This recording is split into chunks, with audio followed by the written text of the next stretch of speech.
한국에 나온 지가 한 달 조금 지났는데 내가 그동안에 느낀 바를 말씀드리면은 우리나라에 많은 애국단체가 있어서 광화문에서 삼각지에서 전국 도처에서 애국운동을 하고 있는데 너무나 좋아요. 나라를 사랑하고 하는데 박수를 칩니다. 그분들의 애국 중정에 내가 경의를 표합니다.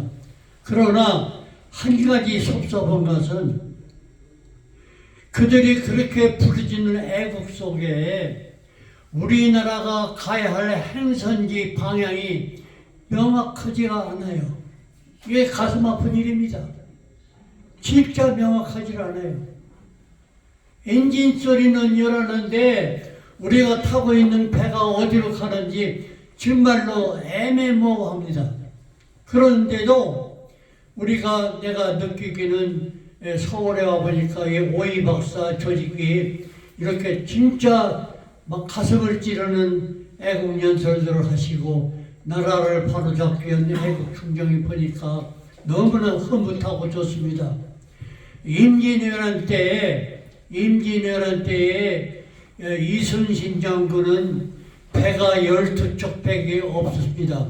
적군이 300여 척의 배를 가지고 넘어오는데 어떻게 이기겠습니까? 그러나 명랑해전에서 우리가 승전할 수 있었던 것은 이순신 장군의 기백과 애국정신이 시작이 되었다고 하는 것을 강조합니다. 그때 선조대왕에게 보낸 그 장계에다가 이순신이 뭐라 이러느니 미신 불사 상유시비 이 소신은 아직 죽지 않았습니다. 나에게는 배 12척이 아직도 있습니다. 배 12척을 가지고 왜군이 침범해오는 300척을 무찌르고 승리했다는 것은 이순신 장군의 기백과 정신 속에서 일어났습니다. 그리고 오늘 우리 모임이 광화문에서 모이는 몇백 명, 몇천 명 집회보다도 숫자가 적고 규모가 적지만은 우리는 이순신 장군의 상유시비의 정신을 가지고 이 나라를 지키고 있다고 믿습니다. 그런데 오늘 특별히 하고 싶은 얘기는 지금 우리나라에서 일어나고 있는 중에 긍정적인 사건이 하나가 있습니다. 지금까지는 광주 5.18 문제를 진실을 규명하기 위해서 정부 주도로 일을 시작했는데 엄청난 국고를 낭비하면서도 한 가지도 제대로 바로잡은 게 없어요.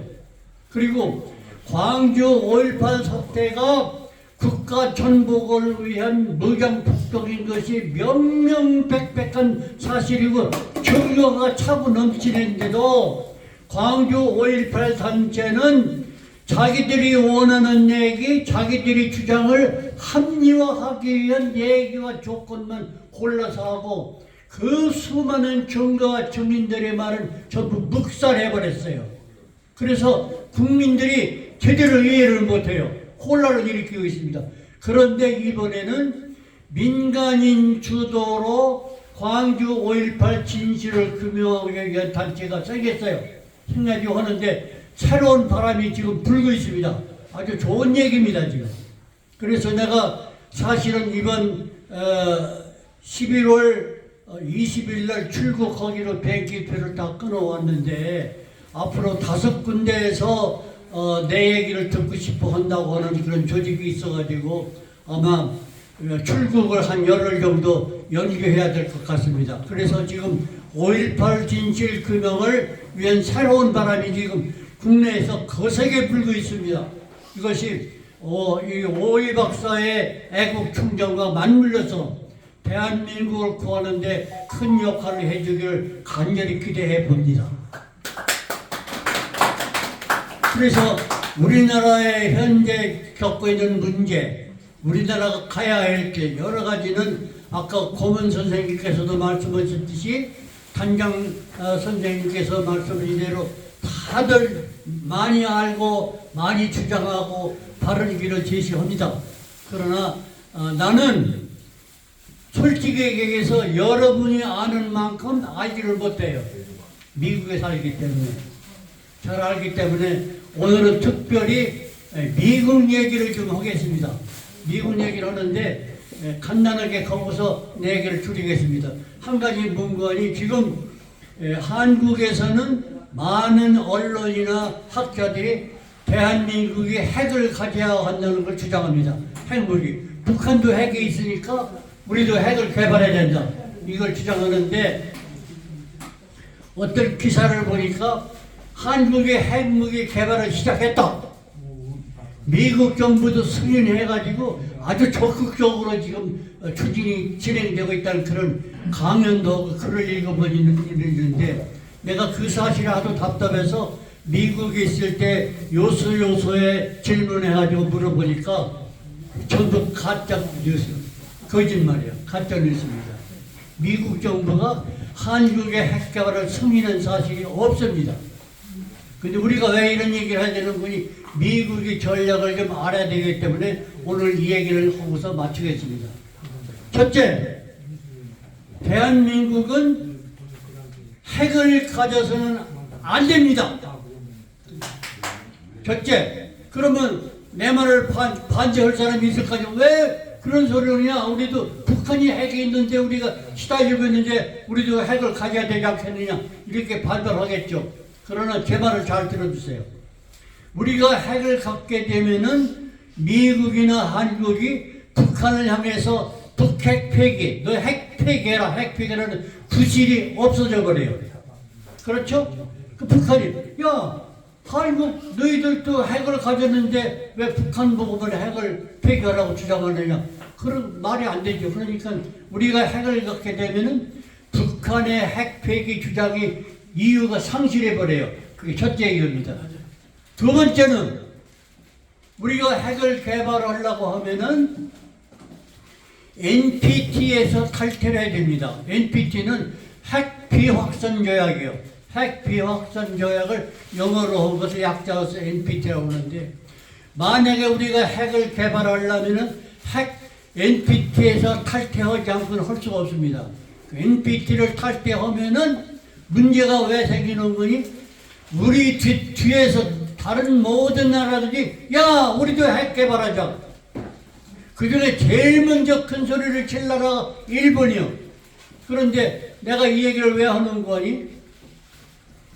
독일이 통일될 때 독일 통일을 가장 강력하게 반대한 사람이 영국의 대처 수상이었습니다. 영국의 대처 수상이 아유 얼마나 독일한테 영국이 시달렸으면은 독일이 통일되는 걸 영국이 반대해 이해가 돼요. 그때에 미국 대통령 아버지 부시가 미국 대통령일 때 그때 대처 수상한테 한 말이다. 수상각하 내 얘기를 잘 들으시오. 미국이 존재하는 한 일본과 독일이 우리 문명 세계를 괴롭히는 일은 절대 일어나지 않습니다. 그랬어요. 그게 미국의 전략이에요. 그러면 한국이 핵을 개발하게 되면은 일본의 핵도 개발합니다. 일본이 핵 개발하는 건 저지할 길이 없어요. 한국도 핵을 개발하는데 우리는 왜 핵을 못 개발하느냐? 중국도 있고 러시아도 있고 북한도 있고 한국도 있고 왜 우리만 빼놓느냐 하면은 우리가 일본의 말을 받아낸 게 구실이 없어져 버려요. 그러면 미국의 큰 전략, 세계 질서를 유지하기는 독일과 일본의 목을 조이고 있는 미국의 전략이 깨져버려요. 깨져버리면 한국의 핵을 개발하면 도미노 현상으로 여러 나라들이 핵을 갖다고 개발합니다. 일본, 대만, 호주, 독일, 이태리 뭐 여러 나라가 갖게 되면 세계 질서가 천지박살이 돼버려요. 안 됩니다. 그렇기 때문에 한국의 핵을 가져야 한다는 얘기는 좀 우리가 재고를 해야 돼요. 가장 중요한 이유, 우리는 현재 미국의 핵무산 전략 밑에 있습니다. 그러면 우리가 핵을 개발하면은 대한민국은 미국의 핵무산 전략에서 이탈이 돼요. 이탈이 되면은 미국이 생각할 때, 잘하네. 한국도 그만한 능력이 있고 기술도 있고 자네도 다 있어. 핵 좀 개발해. 그러면은 우리는 한 발짝 늘러설게. 너희들끼리 잘해봐. 한 발짝 물러설게. 한국은 미국이 전략에서 이탈합니다. 한국은 미국의 국방 전략에서 이탈되게 되면 한국은 죽어요. 안 됩니다. 죽으나 사나 우리는 미국의 전략 속에 같이 가야 됩니다. 그래서 한국이 핵을 가져서는 안 되는 이유가 가장 중요한 이유가 거기 되는데 만약에 미국의 핵 우선 전략에서 한국이 이탈하면요 한미 동맹은 자연적으로 소멸됩니다. 대한민국이 한미 동맹에서 이탈하면 살아나갈 길이 없습니다. 살아나갈 길이 없어요. 마지막에 그러니까 한국에서 좀 아는 사람들이 미국 말을 이해를 하겠습니다. 그러 대신 우리가 한 가지 요구가 있어. 무슨 요구? 1971년도에 한국에서 미국이 전술핵이 다 후퇴했습니다. 미국이 철수했어요. 그렇죠? 기억나시죠? 전술핵이. 그러니까 한국에서 미국 그러면 우리나라에다가 전술핵을 재배치해 주시오. 전술핵을 재배치해 주시오. 그러니까 미국에서는 그것을 오케이도 아니고 노도 아니고 싹 다 물고 답변을 하네요. 그렇게 하겠다는 말도 않고 않겠다는 말도 안 해요. 왜 그러냐? 내가 국가 비밀 점을 오늘 풍더럽게요. 미국은 지금부터 오래전부터 6.25 사업은 휴전협정이 성립이 된 이후로 대만과 일본과 한반도를 주위에 핵잠수함이 잠복근무를 하고 있습니다. 국가 비밀일 때 정확한 숫자를 모르지만 대충 상식적으로 알기는 약 40척의 미국의 핵잠수함이 한반도 주변, 대만 주변, 일본 주변에 잠복근무하고 있어요. 잠복근무하고 있는데 핵잠수함 하나에 핵탄두가 26발이 장착되어 있습니다. 배 한 척에 26발. 그러면은 지상에 있는 전술핵만 전술핵입니까? 물속에 있는 핵 무기는 전술핵이 아닙니까? 핵 전술핵이 이미 와 있습니다. 한국에. 와 있습니다. 한국은 핵 문제 가지고는 더 이상 미국의 전략을 따라가야 돼요. 그래서 우리는 이런 용도 우리가 상식적으로 알아야 되고 우리 오이 박사 조직에서는 미국의 움직임을 잘 이해하고 미국의 전략에서 벗어나지 않도록 우리가 강연도 하고 인식을 해야 됩니다. 그리고 또 한 가지 끝으로 말하고 싶은 문제는 우리나라에 현재 겪고 있는 현실은 너무나 암담하고 답답한데 우리나라의 미래는 아주 밝습니다. 왜 그런 거니? 지난번에도 제가 강조했지만은 한미동맹이 형성됐을 때 이승만 박사에서 아이젠하워의 코를 꺾어가지고 한미 상호 방위 조약을 맺었을 때는 한국은 절대적으로 미국의 힘이 필요해서 한미동맹이 필요했어요. 그것이 성립이 됐고 그런데 70여 년이라는 세월이 지난 오늘날의 현상은 한미동맹의 개념이나 현상이 정반대요. 우리가 필요해서 미국을 붙들고 있는 게 아닙니다. 미국이 한국이 필요해서 붙들고 있습니다. 지금 거꾸로. 왜 그러냐? 미국도 아무리 강국이고 큰 나라고 뭐 민주주의고 종주국이요 선진국 여러 가지 좋은 점이 있지만은 미국도 실수가 너무 많아요. 미국도 실수가. 정확하게 공산주의가 뭔지를 잘 이해를 못하는 게 있는데 미국이 시행착오 때문에 우리나라도 많은 어려움을 겪은 예가 많습니다. 그런데 예를 들어서 우리나라가 남북 분단이 된 것은 미국의 정책적 시행착오 때문입니다. 왜냐? 얄타 회담이라는 게 있었어요. 얄타 회담에서 45년 2월 12일 날 얄타 회담에서 미국이 루스벨트 대통령이 태평양 전쟁에서 너무 힘겨우니까 소련 보고 대일선전 보고하고 참전해달라고 한 것이 얄타 회담이거든요. 그것 때문에 남북이 분단이 됩니다. 남북 분단되기 때문에 우리나라가 지금까지 북한한테 시달리면서 70여 년 동안을 시달리고 살았는데 미국이 시행착오 때문에 그 결과가 왔거든요.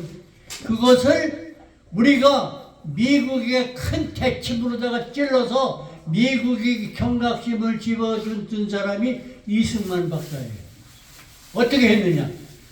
한미 상호 방위 조약을 맺을 때에 일본은 무조건 휴전하자, 6.25 전쟁 그만하고 휴전하자고 했는데 한국에 대한 확실한 언질이 없이 그냥 성명서 발표하는 정도로 전쟁을 끌려고 했는데 이 박사가 미국에 침을 넣습니다. 너희들 때문에 우리가 남북 분단해서 이렇게 시달리고 있는데 남북도 통일도 안 되고 전쟁을 이런 상태에 중단해? 절대로 그거 할 수 없다. 갈 테면 가라. 우리 단독이라도 우리 국민이 다 죽는 한이 있더라도 북진 통일을 하겠다. 이 박사 주장이에요. 그러면서 마지막에 한 말이 너희들 얄타 회담으로 북한의 공산국가가 생겼는데 우리 민족에게 진 빚을 갚아라. 우리 민족에게 진 빚을 갚아라. 그래가지고 형성된 것이 한미동맹입니다. 그 한미동맹 덕분에 그나마라도 우리는 잘 살았는데 그 얄타 회담에 진 빚을 미국이 갚았습니다. 6.25 사변 때 14만 2천 명이라는 미국 젊은이 한국전쟁에서 다 희생했습니다. 갚았습니다. 한국의 전후에 경제 개발을 하는데 이 박정희 대통령이 집권을 시작할 당시에 대한민국 경제는 북한보다 더 못했고 아프리카 소마리아의 경제만 또 못했습니다. 맞습니다. 박정희 대통령의 경제 정책 때문에 오늘날 아프리카의 54개국의 경제를 다 합해도 대한민국을 못 따라옵니다. 누구 덕입니까? 박정희 대통령인데 아직도 박정희 대통령을 우리 국민들은 죽이고 있어요. 독재자라고. 너무 우리나라 국민들은 하나님 앞에 죄를 너무 많이 졌습니다. 이 죄를 회개해야 됩니다. 그런데 그럼에도 불구하고 역사는 변합니다. 역사는 변하는데 우리나라를 지켜준 미국이 고맙긴 하지만은 미국도 시행착오가 너무 많아요. 그런데도 다행히도 미국이 많이 각성을 하고 있습니다. 내가 처음에도 얘기했지만은 우리나라의 위치는 지정학적으로 지구상에서 가장 불리한 위치에 있습니다. 중국이 있고 소련이 있고 일본이 있고 지긋지긋하게 역사 속에서 이 강대국 속에서 시달리며 살았습니다. 시달리며 살았는데 미국이 생각할 때는 전에는 그걸 이해를 못했는데 지금 생각할 때는 지구상에서 가장 좋은 위치에 있는 것이 대한민국이에요. 맞습니다. 왜 그런지 아세요? 적진 속에 미국의 교두보가 들어가 있어. 적진 속에 미국의 교두보가 들어가 있는데 이 교두보를 미국이 말로만 해서는 안 돼요. 강국을 만들어야 됩니다. 강국을 만들어야 되는데 두 가지입니다. 경제적으로 군사적으로 강국을 만들고 그 전략을 공식적으로 표명한 사람이 트럼프 대통령이 처음입니다.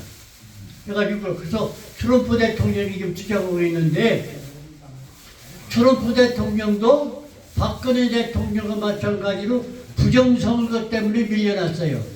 밀려났는데 우리가 알아야 할 게 있어요. 미국은 현재 우리 잘 모르는 사람 너무 많아요. 미국은 현재 두 개의 나라가 존재합니다. 두 개의 나라가. 하나는 형식적으로 조 바이든이 이끄는 가짜 정부가 있어요, 지금. 두 번째는 트럼프 대통령이 임기를 끝나기 전에 계엄령을 선포했습니다. 계엄령이 살아있어요, 지금. 살아있는데 미국의 군부는 계엄령을 선포한 트럼프 대통령의 지휘 밑에 똘똘 뭉쳐 있습니다. 그래서 말이 여러분이 믿거나 말거나 에어포스 원 비행기를 아직도 트럼프 대통령이 타고 있습니다. 아직도. 그래서 트럼프 대통령이 2024년 대선에 출마하려는 지금 움직임이 있는데 지금 현재 사태를 보면은 트럼프 대통령이 복귀할 가능성은 120% 차고 넘쳐요. 그걸 우리가 기대하고 있습니다. 그러나 내가 한 가지 간단하게 줄여서 말하면 미국의 국가 운명과 대한민국의 국가 운명은 연동되어 있습니다. 연동되기 때문에 미국이 새로운 세계 질서를 유지하기 위해서는 이 나라, 이 지구상에 여러 나라가 있지만 뭐 이스라엘도 있고 영국도 있고 뭐 일본도 있고 여러 나라가 있지만 미국이 주장하는 미국이 가장 적절하고 절대적 필요한 파트너는 대한민국으로 못을 박았어요. 못을 박았어요. 그것을 언제 했는지 2020년 1월 8일 날 미국 상원에서 한미동맹의 중요성을 강조하는 결의문을 채택했는데 거기 결의문 내용이 만장일치로 채택했어요. 거기는 앞으로 미국이 새로운 세계 질서를 리드하기 위한 바이탈 파트너는 대한민국이라고 못을 박았어요. 그래서 우리는 지금 아주 어려운 시기를 지금 지나가고 있지만은 트럼프 대통령이 돌아오면은 이유야를 막론하고 대한민국은 G7, G5가 아닙니다. G2가 됩니다. 미국과 같이 갈 수 있는 세계의 쌍두마차로 대한민국이 미국과 보조를 같이 맞게 되는데 우리는 지금 어렵지만은 앞으로를 내다보면은 우리의 미래는 아주 밝습니다. 그래서 이 모든 역사는 오늘과 같은 이 오이 박사 같은 애국단체들이 주장하고 또 많은 애국자의 눈물을 흘리며 기도하고 이런 것이 하나님의 상달돼서 하나님의 역사를 주관하고 계십니다. 우리나라의 미래는 지금은 어둡지만 앞으로 밝습니다. 여러분 계속해서 이 오이 박사 애국투쟁을 계속해 주시기를 간절히 부탁하면서 오늘 짧은 말을 끝내겠습니다.